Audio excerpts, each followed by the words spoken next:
Ada 6 ciri orang yang tinggal di bumi yang akan kita pelajari hari ini.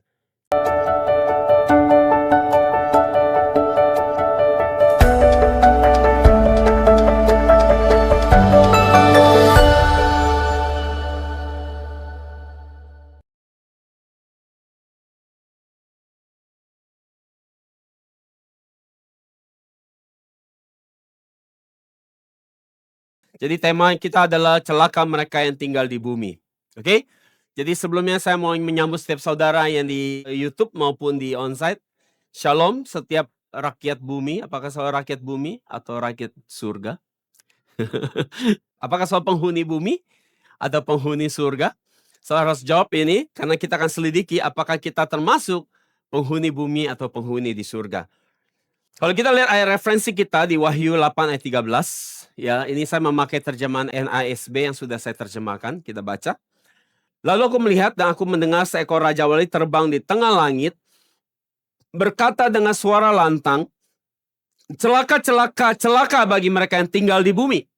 Sesuai dengan tema khotbah kita. Karena tiupan sangkakala yang tersisa dari 3 malaikat yang akan segera dibunyikan. Maka kita bisa lihat di sini bahwa celaka di sini, 3 celaka ini ada hubungan dengan sangkakala. Dengan malapetaka sangkakala.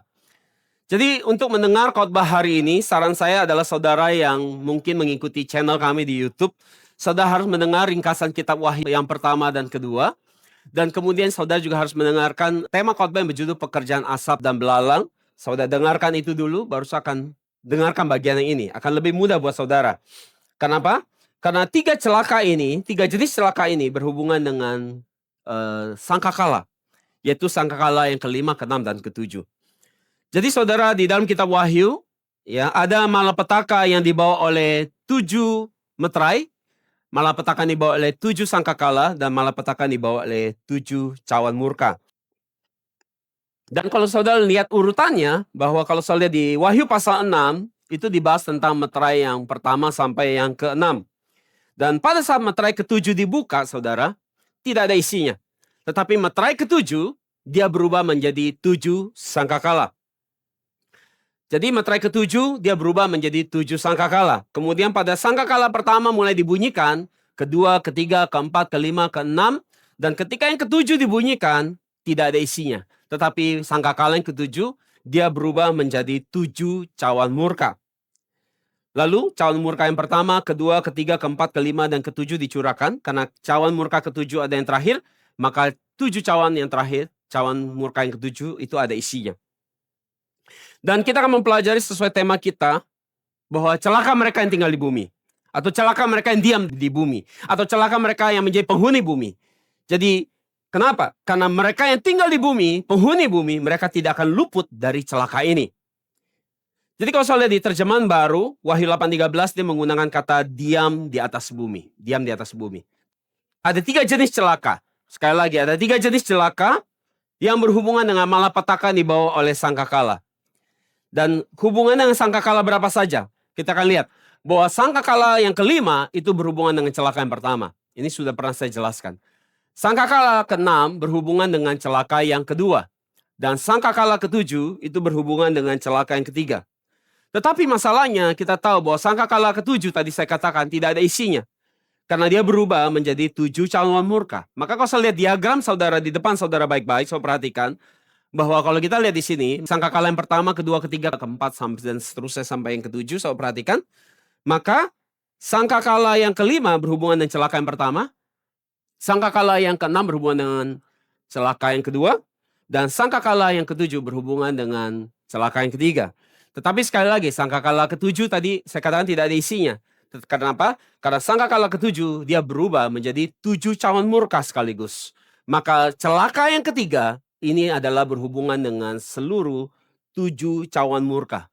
7 cawan murka. Jadi celaka ketiga, saya harus perhatikan ini lebih dahsyat.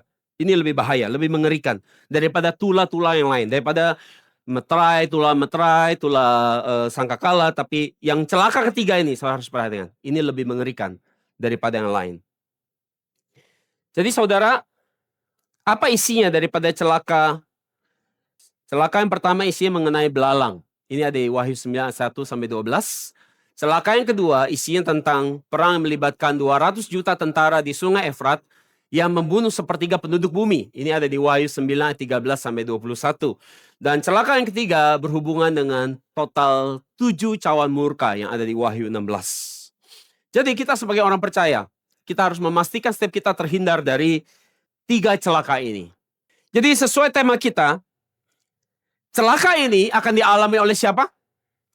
Orang yang tinggalnya di mana? Di bumi. Jadi hanya yang tinggal di bumi yang akan terima celaka ini. Jadi selama saudara tidak jadi orang yang tinggal di bumi, saudara akan baik-baik saja. Saudara akan aman. Nah, kita akan selidiki kalau begitu, apa artinya menjadi orang yang tinggal di bumi? Apakah ini bicara kita tinggal di bumi hanya secara fisik, bangun rumah, hidup di bumi? Tidak seperti itu kenyataannya. Ayat ini sedang bicara tentang hal-hal rohani, katakan hal-hal rohani. Maka bumi di sini adalah sebuah ungkapan rohani. Karena kalau kita lihat dikatakan sebaliknya adalah bersukacita orang yang tinggal di surga. Karena mereka akan luput dari celaka. Ini ada di Wahyu 12 ayat 12. Dikatakan kita baca, karena itu bersukacitalah hai surga dan kamu sekalian yang diam di dalamnya. Celakalah kamu hai bumi dan laut. Karena iblis telah turun kepadamu dalam gerami yang dahsyat. Karena ia tahu bahwa waktunya sudah singkat. Waktunya sudah singkat. Bahwa Tuhan Yesus akan segera datang. Menghakimi iblis dan pengikutnya. Dia sudah singkat. Jadi artinya maka kita bisa mengerti bahwa tentang bumi dan surga di sini, ini bicara dengan dua jenis orang. Ada orang yang tinggal di bumi secara rohani dan ada orang yang tinggal di surga secara rohani. Dikatakan bahwa mereka yang tinggal di surga, mereka akan bersukacita. Mereka tinggal di surga akan bersukacita. Ketika dikatakan mereka yang tinggal di surga di sini akan bersukacita, bayangan kita apakah ini bicara orang yang sudah mati dan sedang ada di surga? Tidak seperti itu. Ini menunjukkan status keadaan rohani. Ada status keadaan rohani, orang yang status rohaninya seperti orang yang ada di bumi. Tapi ada status keadaan rohani, orang yang meskipun dia kakinya di bumi, tetapi dia seperti orang yang ada di surga. Jadi saudara, ini sedang memperlihatkan tentang seseorang, tentang orang yang pengharapannya ada di mana. Apakah pengharapannya ada pada bumi atau pengharapannya kepada surga? Apakah imannya ada di bumi atau imannya menaruh imannya kepada surga? Karena itu saudara, celaka yang tinggal di bumi inilah yang akan kita selidiki. Supaya kita hari jangan jadi orang yang kena celaka itu. Dan kata tinggal atau diam di sini dalam bahasa Yunani adalah katoikeo. Katoikeo. Itu artinya membangun rumah dan menetap secara permanen. Dan dari kata katoikeo ini dipisah menjadi dua kata. Kata dan oikeo. Dan oikeo itu dari kata oikos. Yang mungkin saudara sering dengar. Itu artinya rumah. Jadi ini artinya adalah orang-orang yang membangun rumahnya di bumi. Dan memilih menjadikan bumi tempat tinggal mereka yang menetap secara permanen.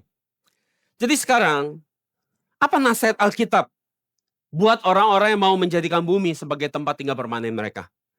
Alkitab memberikan nasihat bahwa kita tidak boleh menjadi orang yang menjadikan bumi sebagai tempat tinggal kita secara permanen. Dan mau tinggal selama-lamanya di bumi. Sebaliknya Alkitab ingatkan posisi kita bahwa posisi kita, status kita bukanlah penghuni bumi. Tetapi status kita adalah para pendatang atau perantau yang sedang singgah sesaat atau sementara di bumi. Saya tahu saudara kita baru selesai musim liburan, betul nggak? Saudara habis jalan-jalan, ya, liburan. Dan saya mungkin selalu pergi ke tempat yang bagus sekali, saudara betah sekali di situ. Tapi tetap sebagus apapun tempat yang saudara pergi, ya, misal ke Amerika atau ke Eropa atau mungkin ke Bali, sebagus apapun, itu bukan rumah saudara. Tetap saudara harus pulang ke rumah saudara sendiri, betul nggak? Sebagus apapun tempat itu. Demikian kita, seindah apapun bumi ini, kita nggak boleh jadikan bumi tempat tinggal tetap kita. Karena kita harus tahu, warga negara kita adalah warga penduduk surga. Itu sebabnya sebagus apapun bumi ini, senyaman apapun, senikmat apapun, saudara tidak boleh jadikan bumi ini sebagai tempat tinggal saudara. Saudara jadikan surga sebagai tempat tinggal kampung halaman saudara. Saudara ingat saudara harus pulang ke sana. Jadi saudara, maka kita bisa tahu bahwa dari sini, bahwa setiap kita adalah pendatang atau perantau yang sedang singgah di bumi. Sebegitu sering Alkitab memberikan ekspresi ini berulang-ulang. Jadi saudara, kalau begitu siapa orang yang tinggal di bumi? Mereka adalah orang-orang yang menjadikan bumi sebagai tujuan atau pengharapan akhir hidup mereka. Jadi Alkitab ingatkan kita agar kita tidak menjadi orang yang seperti itu kalau kita tidak mau terima celaka.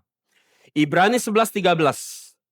Kalau saya lihat ayatnya di depan saudara, dia katakan bahwa dalam iman mereka semua itu telah mati sebagai orang-orang tidak memperoleh apa yang dijanjikan itu. Tetapi hanya dari jauh melihatnya dan melambai-lambai kepadanya dan mengakui bahwa apa? Mereka adalah orang asing dan pendatang di bumi. Demikian Ibrani menyaksikan itu. Bahwa secara khusus dia mengatakan bahwa orang yang beriman memiliki pengakuan di dalam diri mereka. Apa pengakuannya? Bahwa bumi bukan tempat tinggal kami. Kami adalah orang asing. Kami adalah perantau. Kami adalah pendatang yang sedang mengunjungi bumi. Dan suatu saat kami akan pulang kembali ke kampung halaman kami yang sejati. Yaitu kerajaan surga, yaitu surga. Begitu seharusnya kita memandang bumi ini dengan benar. Bahwa kita adalah orang yang sedang melancong. Datang ke bumi untuk sementara waktu. Menjadikan bumi tempat tinggal sementara kita. Dan pada akhirnya semua kita akan kembali ke tempat di mana kita berasal. Yaitu surga. Dan kalau kita lihat contoh di Alkitab, orang-orang yang telah menjadikan bumi sebagai tempat tinggal permanen mereka, yang pertama adalah ayah daripada Abraham, yaitu Terah. Siapa Terah? Terah adalah orang yang tidak mau melanjutkan perjalanan sampai kepada Kanaan, tetapi memilih menetap di Haran, kota Haran. Kita sudah banyak belajar di Alkitab, kita tahu bahwa Kanaan adalah simbol daripada kerajaan surga. Maka dengan Terah tidak mau pergi ke Kanaan, itu artinya Terah lebih memilih tidak mau melanjutkan perjalanan sampai ke surga. Terah memilih untuk tinggal di Haran, bumi, sebagai tempat tinggal yang tetap bagi dia. Kenapa? Karena Terah menganggap bahwa tidak ada tempat yang lebih baik lagi daripada Haran. Akhirnya dia memilih menetap di Haran. Seperti ini gambaran orang-orang yang tinggal di bumi, diam di bumi, yaitu menganggap bahwa tidak ada tempat yang lebih baik daripada bumi. Jadi mereka menganggap bahwa tidak ada tempat yang lebih baik lagi dari bumi. Seperti itu orang-orang yang tinggal di bumi. Yang kedua, contoh di Alkitab orang yang digambarkan menjadi bumi tempat tinggal permanen adalah umat Israel yang ditawan di Babel. Jadi pada waktu Raja Kores memberikan perintah, memberi kesempatan bagi umat Israel untuk mereka diizinkan pulang ke Yerusalem, yaitu tanah Kanaan, tanah janji itu. Di hari itu saudara, tidak semua umat Israel mereka mau kembali ke tanah Kanaan. Kenapa? Karena mereka sudah nyaman tinggal di Babel. Mereka sudah settle, mereka sudah punya anak. 70 tahun mereka tinggal di sana, mereka sudah punya anak, mereka sudah bangun rumah yang bagus, mungkin mereka sudah bangun karir yang bagus di Babel, sehingga mereka tidak mau pulang kembali untuk membangun Kanaan, Yerusalem. Dan berapa orang pulang? Hanya dari total seluruh umat Israel, hanya 50.000 orang yang pulang kembali ke Kanaan. Jadi saudara, kita sudah banyak belajar juga bahwa Babel adalah simbol atau gambaran daripada dunia, yaitu bumi. Itu sebabnya kita tidak boleh jadi orang yang hidup seperti orang-orang yang hatinya melekat, terpaut kepada bumi, dunia. Bagi kita sebagai orang percaya, sebaik apapun hidup saudara di bumi ini, senyaman apapun hidup saudara di dunia ini, saudara tidak boleh terikat kepada bumi. Saudara tidak boleh terikat kepada hal-hal di dunia ini. Saudara tidak boleh membangun masa depan saudara, rumah jasmani dan rohani saudara, impian saudara, cita-cita saudara, mentoknya hanya kepada bumi ini. Jadi orang percaya sejati, mereka yang tinggal di bumi, mereka akan tinggal sebagai pelancong yang kapan aja mereka akan siap sedia, kapan aja mereka akan siap sedia untuk diminta pulang ke kampung halamannya, yaitu surga. Ada amin? Amin. Jadi mereka adalah orang-orang memiliki mata iman yang sangat baik.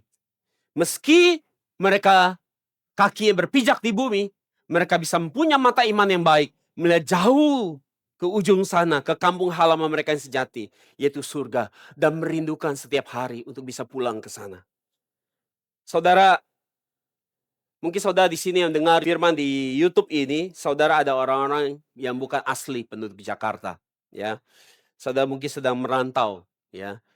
Merantau, saudara punya kampung halaman, betul? Dan mungkin Jakarta bukan tempat kelahiran saudara. Kalau saya perhatikan pembantu kita, asisten rumah tangga kita, atau tukang-tukang bangunan, saya perhatikan nggak, mereka punya satu kebiasaan yang cukup unik. Yaitu kalau mereka sakit keras, atau mereka kecelakaan naik kerja, mereka atau ada apa-apa terjadi sama mereka di Jakarta, mereka selalu untuk mereka bisa recovery, ya. sembuh, mereka minta apa? Pulang kampung. Betul nggak? Mereka minta pulang kampung. Dan biasa bisa pulang seminggu, 2 minggu. Dan waktu kita lihat mereka pulang, ya tadinya dia sakitnya parah kan, sakitnya parah ya, mungkin kecelakaan kerja. Dan waktu mereka pulang, dengan kondisi waktu dia pulang kita lihat dia sakit parah, waktu dia pulang, dan dia kembali lagi ke Jakarta setelah dari kampungnya, kita lihat dia bisa sehat total loh. Dan ini memang luar biasa, kekuatan dari kampung halaman bisa menyembuhkan. Dan itu gambarannya secara jasmani aja bisa seperti itu. Apalagi kerajaan surga, apalagi tanah kampung halaman kita di surga. Itu sebabnya saudara, bumi ini ada tempat yang selalu membawa penderitaan dan kesusahan. Ada senangnya, ada sukacitanya, tapi juga pasti ada duka cita.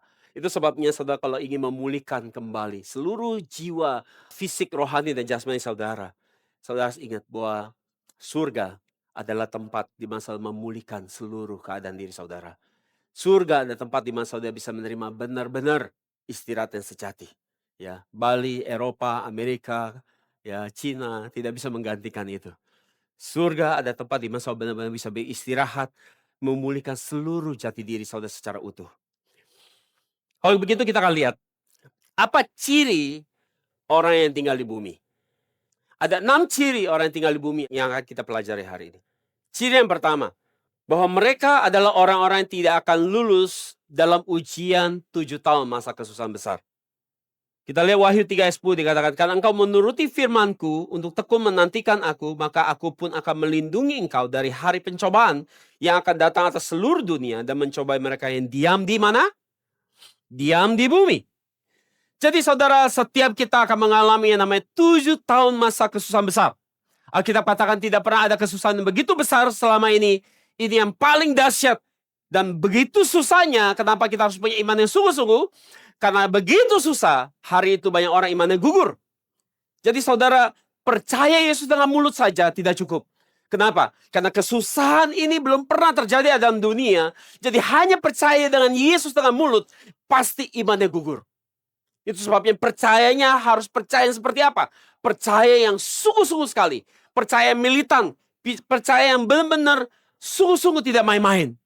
Baru bisa menang di 7 tahun kesusahan besar ini. Kenapa? Karena begitu susahnya, sampai banyak orang imannya gugur. Itu sebabnya saudara, iman gak boleh buat main-main. Iman gak boleh jadi sesuatu yang hanya jadi formalitas. Iman harus jadi sesuatu yang benar-benar saudara hidupi dengan sungguh-sungguh. Jadi dikatakan bahwa sedikit sekali hari itu orang yang bisa lulus. Dan mereka yang lulus hanyalah mereka yang benar-benar memegang firman. Mereka memiliki firman Tuhan yang murni di dalam dirinya.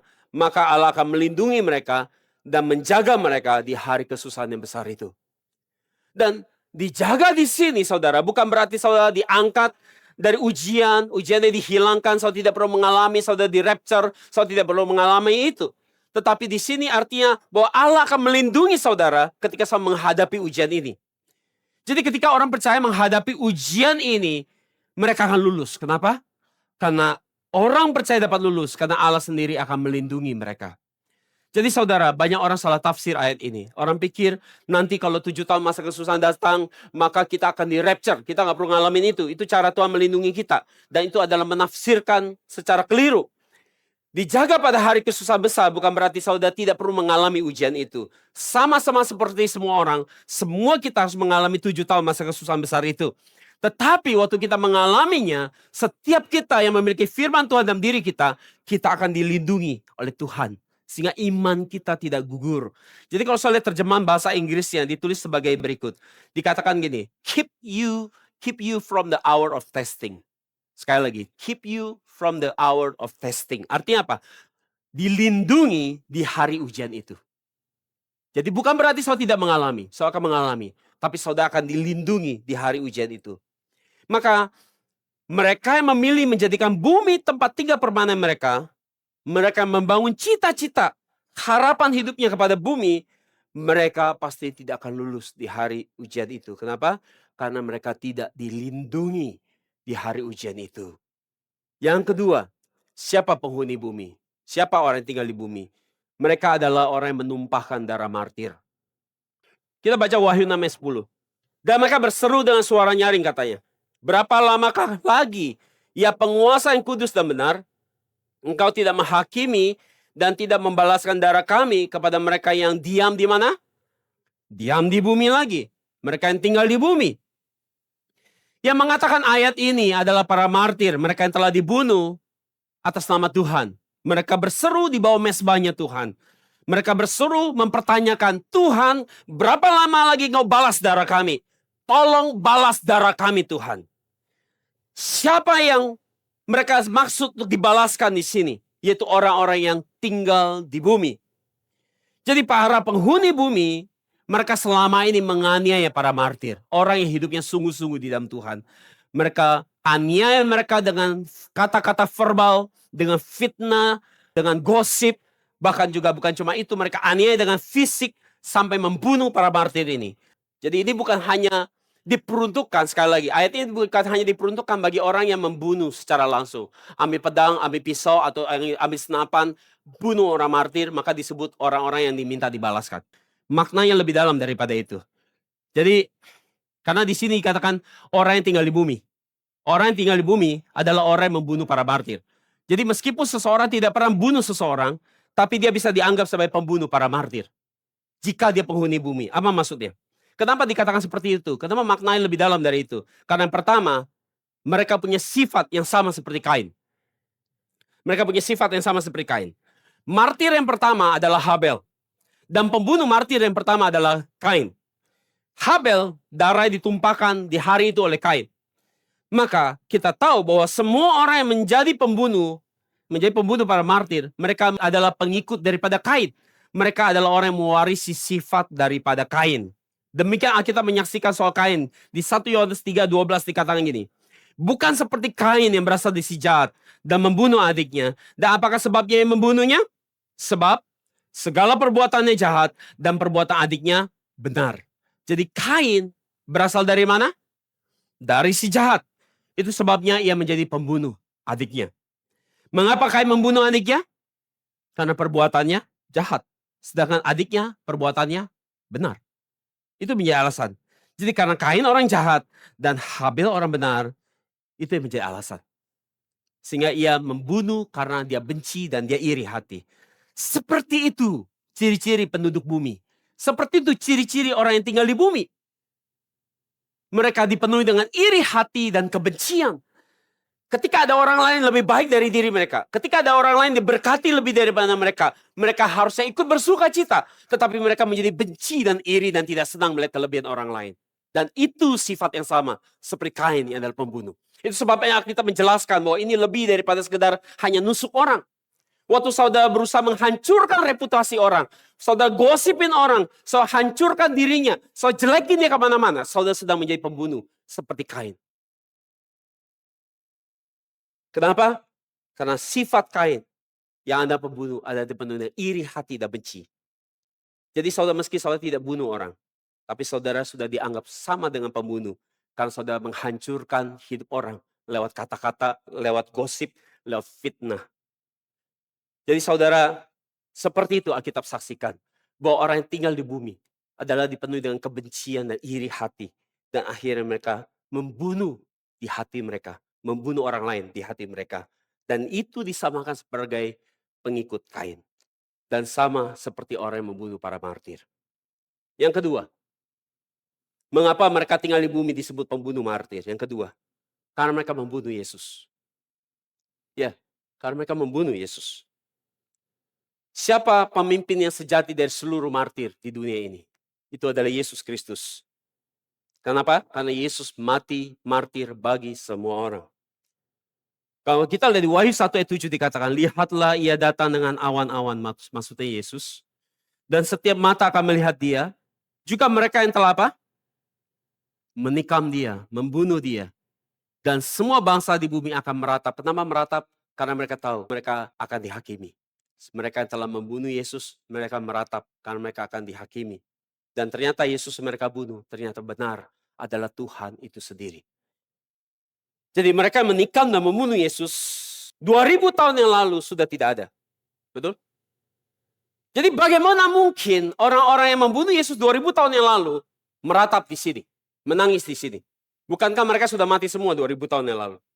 Jadi kita harus memahami bahwa ayat ini sedang bicara hal secara rohani.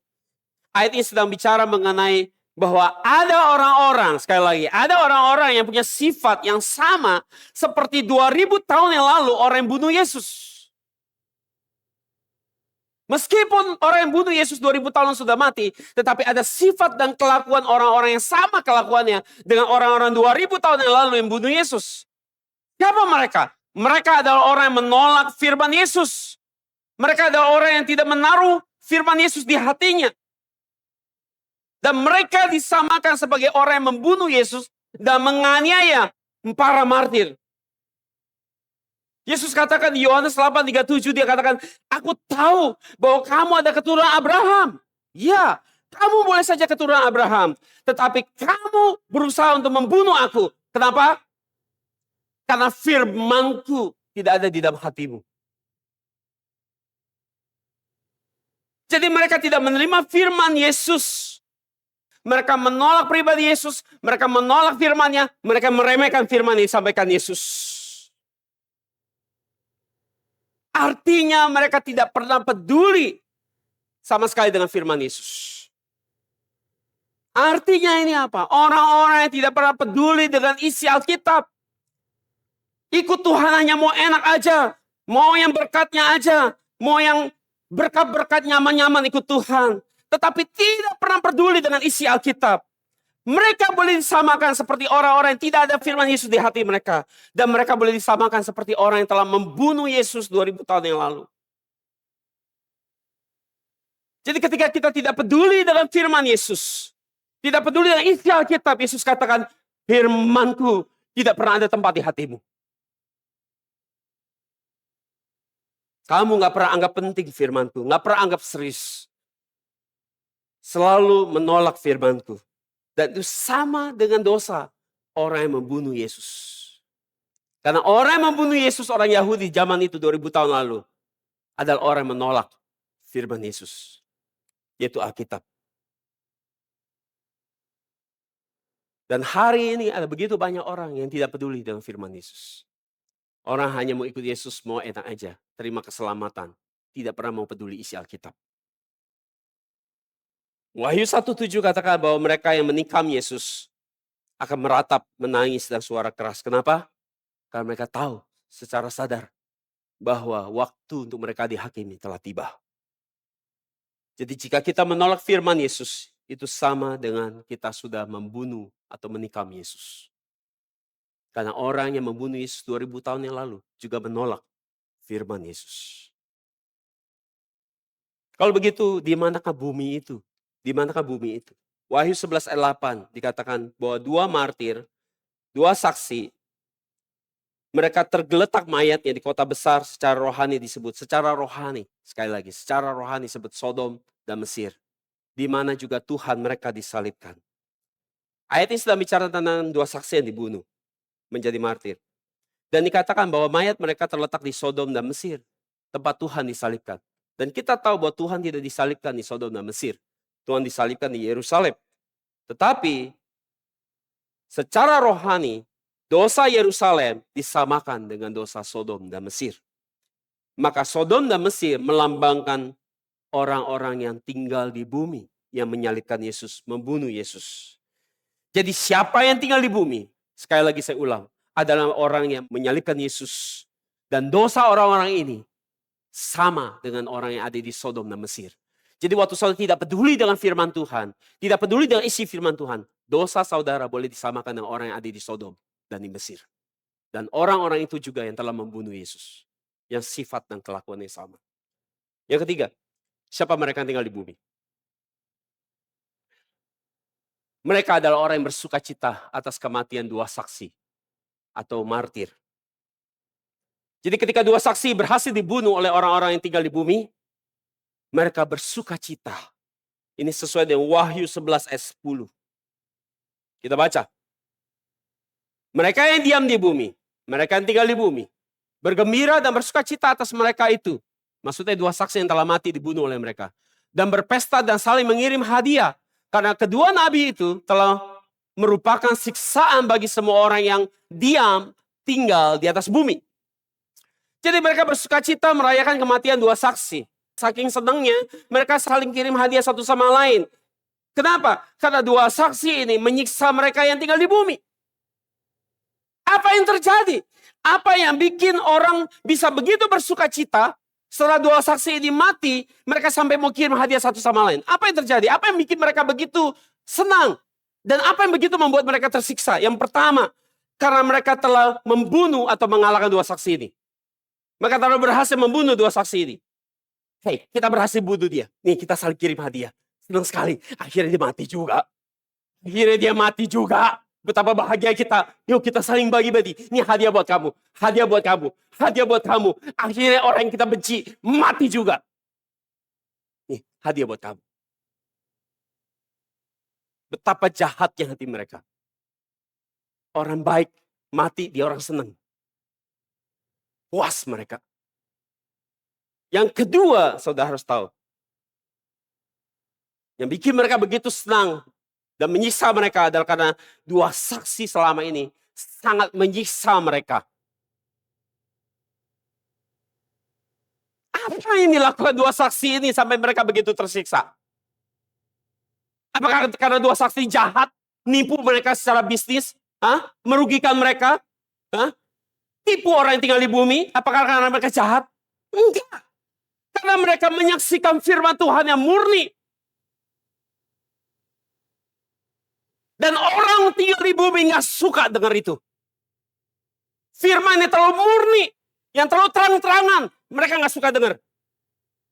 Firman yang bongkar aib dosa mereka, kasih lihat aib dosa mereka, mereka gak mau lihat itu. Mereka marah. Jadi kesaksian firman Allah yang murni membuat penghuni bumi merasa tersiksa dengarnya. Dua saksi ini ngomong terlalu keras, terlalu nyinggung perasaan kami, ngacak-ngacak hati kami, serobek-serobek, cabik-cabik hati kami. Kami nggak mau pendeta yang ngomong terlalu terang-terangan, yang terlalu nusuk hati kami, yang terlalu menelanjangi dosa dan aib kami. Kami malu. Kami nggak suka, kami tersinggung. Dan mereka tutup kuping mereka. Nggak tahan dengar firman yang nyerang terus dosa mereka. Memperlihatkan dosa mereka. Mereka nggak mau dengar.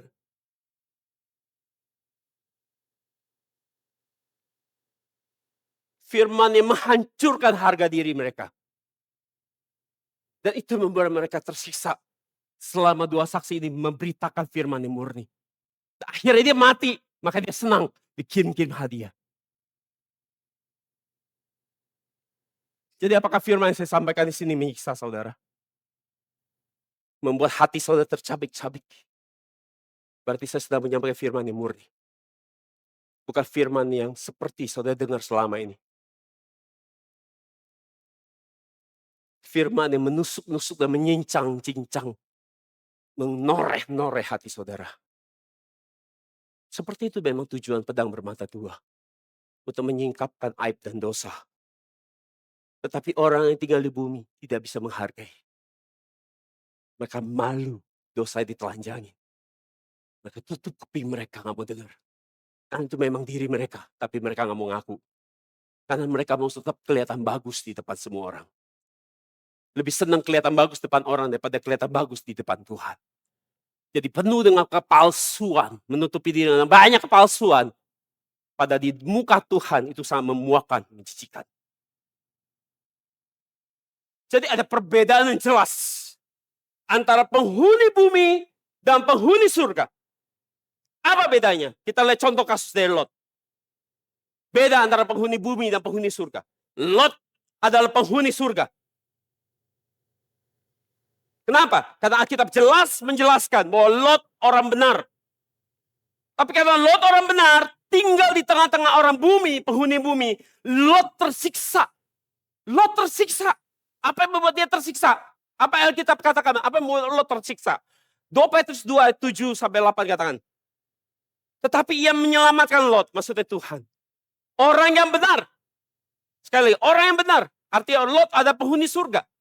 Yang terus menderita oleh cara hidup orang-orang yang tidak mengenal hukum. Dan yang hanya mengikuti hawa nafsu mereka. Sebab orang benar ini tinggal di tengah-tengah mereka yang setiap hari melihat dan mendengar perbuatan mereka yang jahat itu, sehingga jiwanya yang benar itu tersiksa. Jiwanya menjadi tersiksa. Jadi orang jahat, penghuni bumi ini, mereka menyiksa Lot yang orang benar. Dengan apa? Perbuatan mereka yang jahat, dosa mereka. Di lain sisi, penghuni bumi juga tersiksa oleh dua saksi. Tetapi siksaan yang dialami berbeda dengan yang dialami Lot. Mereka yang di bumi tersiksa oleh apa? Kesaksian firman yang disampaikan secara terus terang oleh dua saksi. Jadi kalau Lot tersiksa oleh dosa orang dunia, orang bumi ini, orang bumi juga tersiksa sama apa? Sama firman Tuhan yang terlalu jelas dan terang-terangan.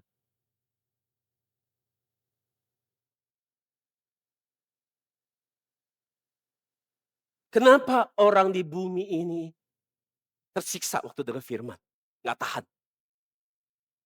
Kenapa?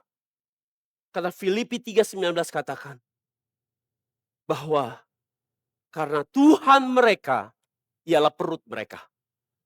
Kemuliaan mereka ialah aib mereka. Pikiran mereka hanya fokusnya kepada apa? Dunia. Mereka fokus hidup hanya memikirkan apa yang mereka mau lakukan sesuka hati. Apa yang bisa memuaskan perut mereka, apa yang bisa mereka nikmati, bersenang-senang. Dan kita katakan bahwa kemuliaan mereka, kebanggaan mereka, itu justru dosa mereka. Nggak ada yang bisa mereka banggakan selain dosa mereka. Kenapa mereka seperti itu? Alkitab katakan karena pikiran mereka mentoknya hanya kepada bumi ini, dunia.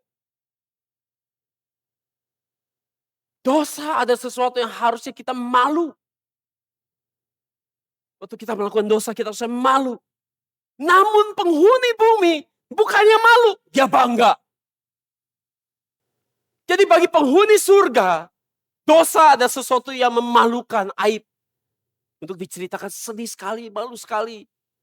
Tapi bagi penghuni bumi, dosa adalah sesuatu yang perlu dibanggakan. Itu bedanya lagi penghuni bumi dan penghuni surga.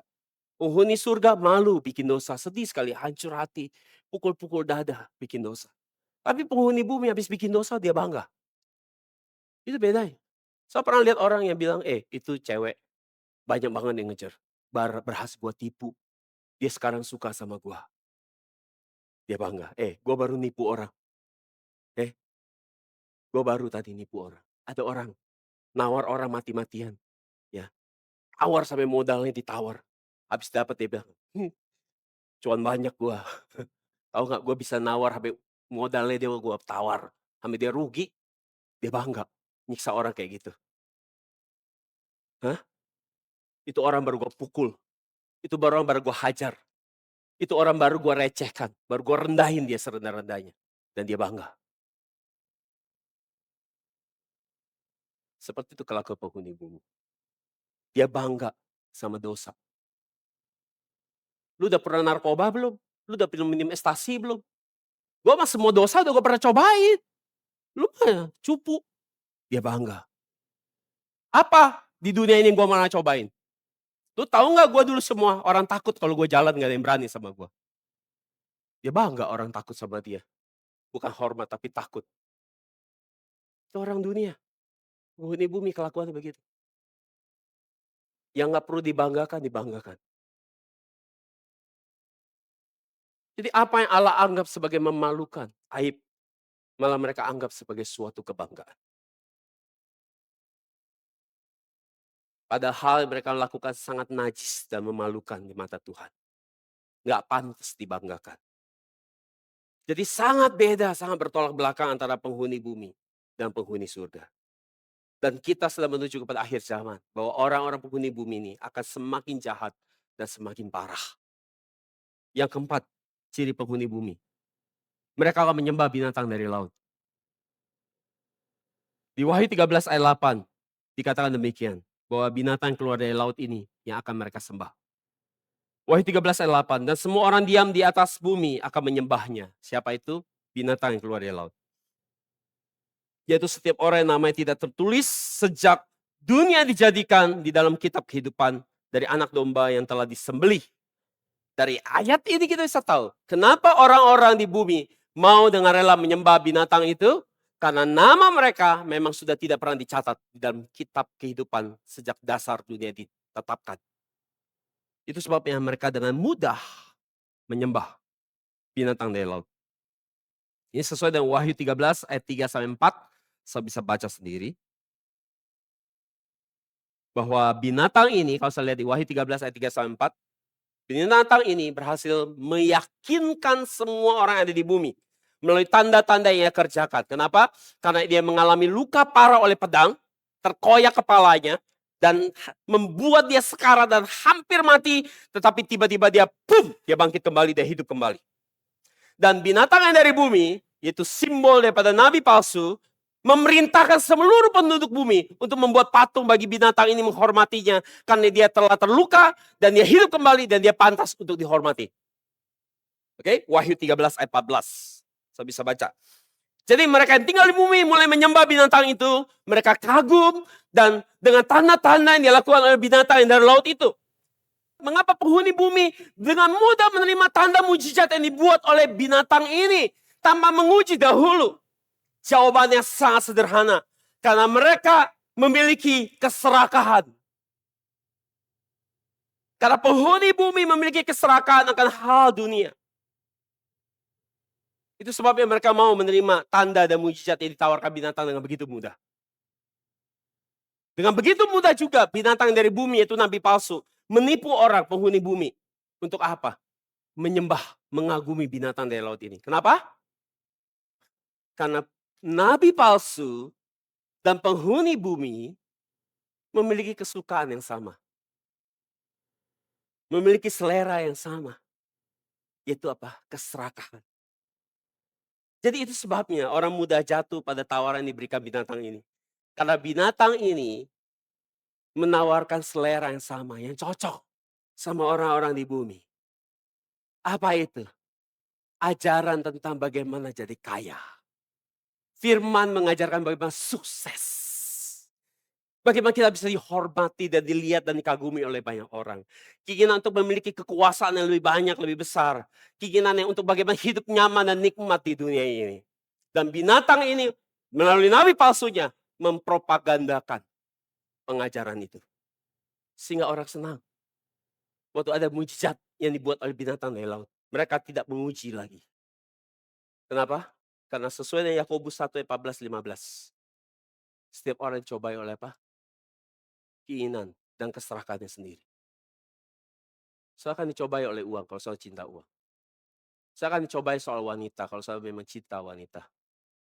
Saya akan dicobai soal harta kekuasaan. Kalau memang saya gila harta dan kekuasaan. Jadi kenapa binatang ini mudah membuat orang jatuh pada tawarannya? Karena hawa nafsu dan keserakahan. Keserakahan akan membuat kita tidak akan pernah bisa puas dan bersyukur buat apa yang kita miliki. Dan ketika keinginan itu dibuahi, dia melahirkan dosa. Dan dosa yang sudah matang menghasilkan maut, kematian kekal, neraka. Jadi jika saudara sampai bisa ditipu, saya harus tahu. Itu salah saudara sendiri. Bukan salah binatang itu. Bukan salah iblis setan. Karena di dalam diri saudara memang ada bakat, ada keserakahan dan hawa nafsu. Dan iblis tahu itu. Kalau soal tidak ada keserakahan, tidak ada hawa nafsu, iblis tidak bisa mencobai saudara. Jadi karena keserakahan, umat manusia yang tinggal di bumi dengan rela menyembah binatang itu. Karena binatang itu menawarkan hal yang persis sama yang mereka inginkan. Apa ciri yang kelima mereka yang tinggal di bumi? Mereka mabuk oleh anggur percabulan. Di Wahyu pasal 17 ayat 2 dikatakan bahwa raja-raja di bumi telah berbuat cabul dengan perempuan itu. Dan mereka yang diam di bumi mabuk oleh anggur percabulannya. Saya bisa lihat di sini. Wahyu 17 ayat 2. Dia di sini adalah perempuan itu, pelacur besar itu. Yaitu roh-roh najis yang tinggal di bumi. Maka kalau kita gabungkan tadi, poin 4 dengan poin 5, mereka tinggal di bumi, karakternya ada kesamaan. Poin 4 dan 5. Bahwa penghuni bumi adalah orang yang selalu dipenuhi dengan keserakahan dan hawa nafsu. Jadi mengapa mereka mudah menyembah binatang itu? Karena mereka punya keserakahan dan hawa nafsu yang menguasai hati mereka. Jadi penghuni bumi adalah orang-orang yang terus dikendalikan, dikontrol oleh yang namanya keinginan, keserakahan dan hawa nafsu. Udah punya, pengen punya lebih lagi. Udah punya duit, pengen duit lebih banyak lagi. Udah terkenal, pengen lebih terkenal lagi. Udah punya kuasa, pengen kuasa lebih banyak lagi. Udah senang, mau lebih senang lagi. Jadi mereka terus dikendalikan, dikontrol, didorong oleh namanya hawa nafsu dan keserakahan. Beda dengan hamba-hamba Allah yang menerima meterai di dahi, yaitu menerima firman Tuhan. Allah menaruh meterai di dahi mereka, bukan menjadi orang-orang yang terus mau memuaskan hawa nafsu. Tetapi Allah memberikan meterai, itu firman Tuhan di dahi mereka, untuk mereka jadi hamba-hamba Allah yang melayani Allah. Melayani Allah. Jadi kita harus menjadi orang-orang yang melayani Allah. Mengapa Tuhan minta kepada Firaun supaya Firaun membebaskan umat Israel keluar dari Mesir? Kalau saudara di Keluaran 8 ayat 1 dikatakan, biarkan umatku pergi supaya mereka bisa beribadah kepada aku. Supaya mereka bisa melayani aku. Jadi Allah menjadikan kita hamba-hamba dengan memberikan firman-Nya di dahi kita. Supaya kita bukan jadi orang yang memuaskan hidup kita. Senang-senang buat kesenangan diri kita. Tetapi untuk kita pergi melayani gereja. Pergi melayani firman Tuhan. Pergi untuk melayani Tuhan. Bukan buat target hidup senang-senang. Namun di banyak gereja hari ini, banyak orang datang ke gereja untuk mencari kepuasan diri. Cari seger-seger. Bukan cari untuk melayani Tuhan. Mencari keuntungan pribadi. Cari networking bisnis. Cari pacar. Untuk cari menemukan pasangan hidup. Untuk cari berkat. Gak salah. Waktu kita datang ke gereja, memang kita akan terima berkat. Berkat kesehatan, berkat kelimpahan, berkat jasmani. Tetapi tujuan utama kita datang ke gereja adalah untuk kita jadi orang-orang yang melayani Tuhan. Melayani Tuhan. Bukan fokus hidup kerohanian kita adalah untuk kita mau memuaskan diri kita. Menjadikan gereja menjadi pusat entertain rohani kita. Gue kerja udah stres sampai Sabtu.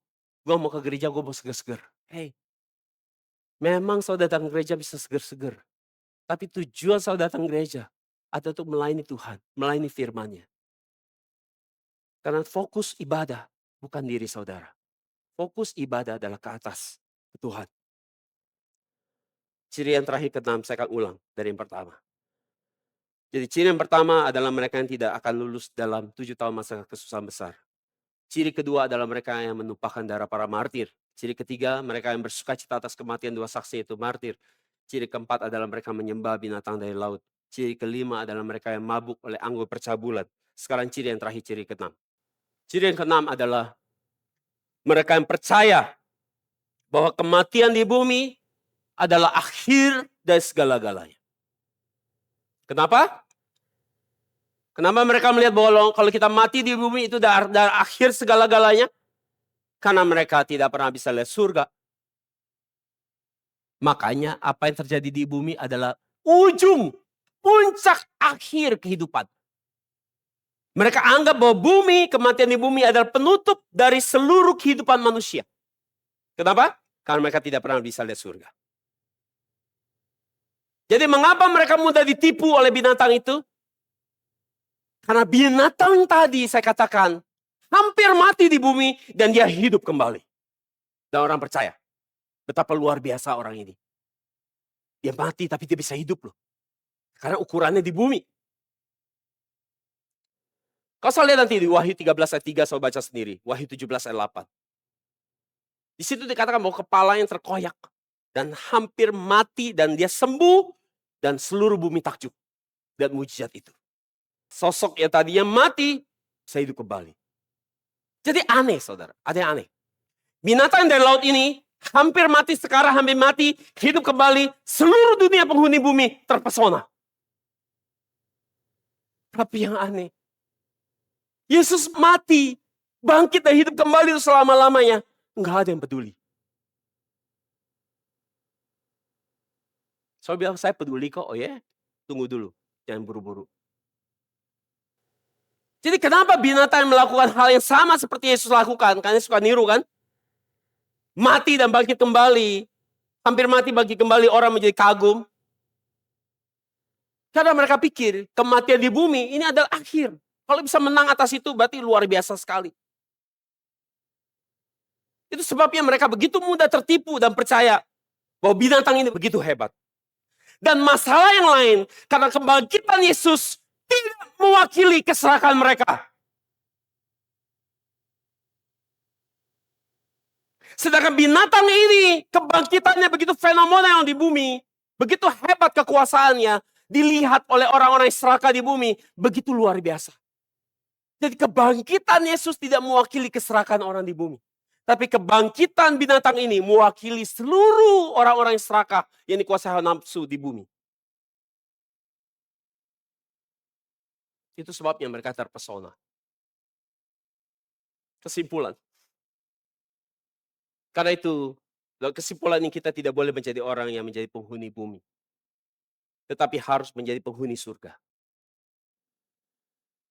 Apa yang harus kita lakukan supaya kita menjadi penghuni surga?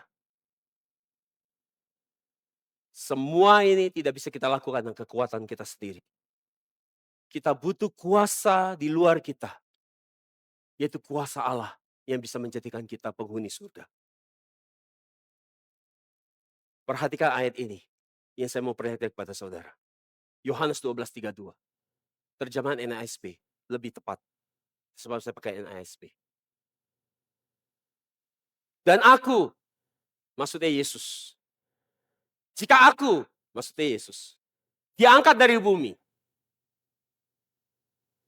aku akan menarik semua orang kepada aku.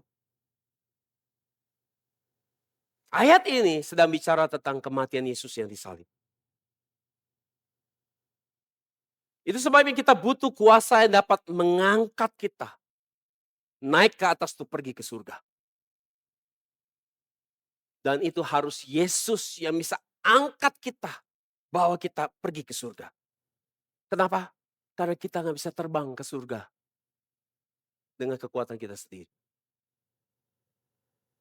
Dan bagaimana Yesus mengangkat kita untuk kita pergi ke surga?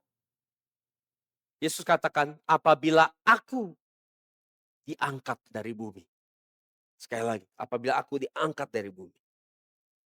Dan kalau saya lihat di Yohanes 12:33. Setelah itu Yesus jelaskan bahwa dia sedang menjelaskan tentang cara dia mati. Cara dia mati. Jadi sebelum Yesus terangkat ke surga, Yesus harus mengalami apa? Mati dulu. Kematian. Dan kata diangkat di sini dalam bahasa Yunani adalah hupso, yang artinya adalah dimuliakan, ditinggikan dalam status. Maka Yohanes 12:32 punya dua makna. Makna yang pertama adalah bicara kematian, dan makna yang kedua adalah bicara tentang dimuliakan. Jadi Yesus mati di kayu salib, tetapi dia tidak selesai di sana. Yesus ditinggikan dan dimuliakan secara status. Jadi salib punya dua makna. Kematian dan dimuliakan. Siapa yang mau dimuliakan? Harus mengalami mati bersama Yesus. Mati buat kedagingan kita. Mati buat keserakahan kita. Mati buat dosa kita. Mati buat menjalani hidup yang suka-suka sendiri. Dan hidup untuk kehendak Tuhan. Tetapi kematian bukan akhir segala-galanya. Kenapa? Karena kematian adalah awal buat dimuliakan, ditinggikan, diangkat ke surga. Jadi tanpa menjalani kehidupan iman yang mati untuk diri sendiri, tidak akan pernah ada kuasa Yesus yang akan bisa angkat saudara naik ke surga. Jika kita hanya melihat kematian Yesus dari perspektif orang dunia akan berkata ia mati dan selesai. Jelas dia bukan Mesias. Dia hanya seorang nabi. Dia hanya seorang guru yang luar biasa. Dan seperti itu penghuni bumi melihatnya. Karena target mereka kematian di bumi adalah akhir segalanya. Itu sebabnya mereka tidak pernah mempersiapkan iman yang baik untuk pergi ke surga. Untuk menetap di surga. Karena mereka yang lihat hanya bumi. Itu sebabnya kalau mereka mentoknya hanya bisa lihat bumi, mereka katakan hidup hanya sekali di bumi. Maka ayo nikmati bersenang-senang dengan semua yang ada di bumi ini. Karena hidup hanya sekali. Tetapi jika kita meninggikan Yesus, memuliakan Yesus, menghormati Dia sebagai Tuhan, dengan mentaati firman-Nya, maka Yesus juga akan meninggikan saudara. Iman saudara yang menghormati Yesus sebagai Tuhan yang sejati akan membuat Yesus dengan kuasanya mengangkat saudara naik ke surga. Maka perhatikan baik-baik, cara saudara melihat kematian Yesus menentukan apakah saudara ini penghuni bumi atau penghuni surga. Jika kita hanya anggap dia nabi yang besar, guru yang hebat, orang yang luar biasa, dan sekarang dia mati, dan kita tidak perlu anggap serius firman-Nya, dan karena dia sudah mati di bumi, maka kita tidak peduli dan meremehkan firman-Nya. Tetapi jika kita berkata bahwa Yesus adalah Allah yang hidup, dia memang mati, tetapi dia bangkit sendiri dari kematiannya, dan hari ini kita harus anggap serius firman-Nya. Apa yang dia katakan harus kita anggap serius. Maka kita telah melihat Yesus dengan cara yang berbeda. Tidak sama dengan cara orang dunia ini. Ini kita melihat Yesus dengan cara orang di surga. Bahwa kita harus percaya 100% kepada firman-Nya. Dan iman seperti ini yang akan mengangkat saudara naik ke surga. Jadi cara saudara melihat kematian Yesus menentukan saudara akan diangkat atau tidak ke surga. Itu juga membedakan apakah saudara ini penghuni bumi atau penghuni surga. Jika Yesus adalah Allah yang hidup bagi saudara, jelas saudara akan taat perintahnya. Jika Yesus hanya seorang guru besar, nabi yang hebat, dan telah mati, jelas saudara tidak akan pernah anggap serius firman-Nya. Itu sebabnya saya berdoa seluruh saudara dengan firman ini. Saudara meninggikan Yesus setinggi-tingginya dalam hidup saudara. Dengan menjadikan dia Allah yang hidup. Dengan mentaati firman-Nya. Ketika Yesus ditinggikan melalui iman saudara yang selalu anggap serius semua firman-Nya. Alkitab perjanjian lama, perjanjian baru. Maka saudara akan menjadi orang menerima kuasa Yesus. Kuasa untuk mengangkat saudara naik tinggi-tinggi. Untuk pergi ke surga. Sehingga saudara tidak menjadi orang yang tinggal di bumi. Penghuni bumi. Yang akan terima 3 celaka. Amin. Mari kita berdoa. Bapa yang penuh kasih dan anugerah. Kami bersyukur Engkau memperkenankan kami untuk kami masih bisa mendengar firman-Mu yang murni. Ketika dunia ini sudah diisi oleh firman-firman yang penuh dengan kebohongan dan kepalsuan dan penghiburan palsu. Kiranya setiap kami boleh memiliki pengharapan dan kerinduan kepada surga di hati kami.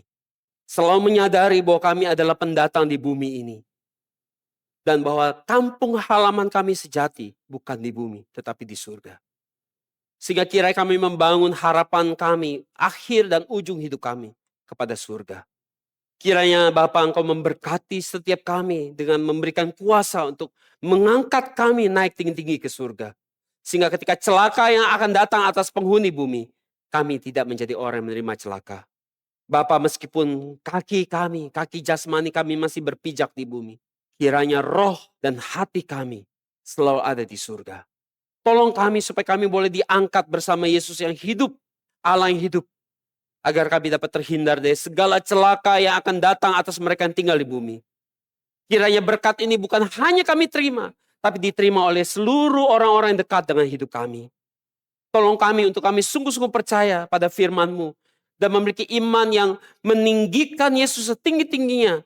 Dengan hati yang penuh dengan rasa takut dan hormat kepada Yesus yang adalah Tuhan dan Raja kami.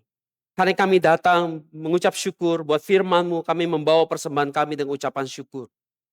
Kiranya Engkau memberkati setiap tangan-tangan yang memberikan persembahan hari ini.